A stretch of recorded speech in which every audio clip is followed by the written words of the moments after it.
За одоо чүүмэн үзье. Мэн гэхээр хаалга гэсэн үг. Тэгэхээр чүүмэн гэхээр хаалгаар гарах гэсэн махчлуулт хийн санаа гарч байгаа. Тэгэхээр хаалгаар гарна гэхлээрээ гэрээсээ гарах гэсэн санаа ахна тийм ээ. За өшөө давхар санаа нь болохоор алс хол явах гэсэн санаа гарна. Алс хор холыг зорих гэсэн санаа. Бүр өшөө хадамд гарах, нөхөрт гарах гэсэн санаа чүүмэн ордог байна. За чүүмэн ши биеванла тай бао гэн.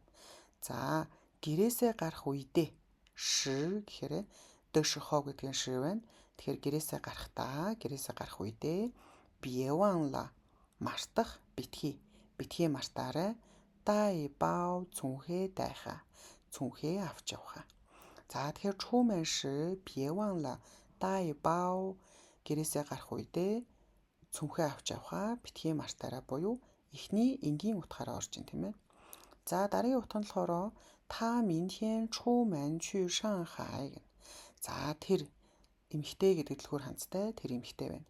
Минтэн маргааш чүүмэн гадагшаага одоо алс хол явах гэж байгаа.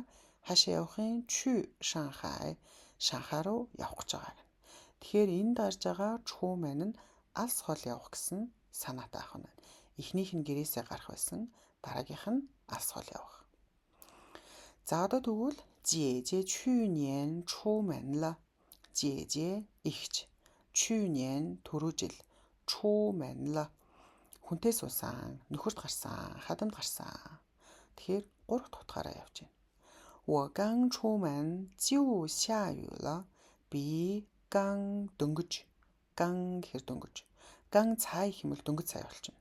Тэгэхээр би дөнгөж чүүмэн хаалгаар гармагц. Зүү шууд л 샤유ла бороо орсон. Буюу энэ дээр бол гэрээсээ гарах гэсэн утга байна.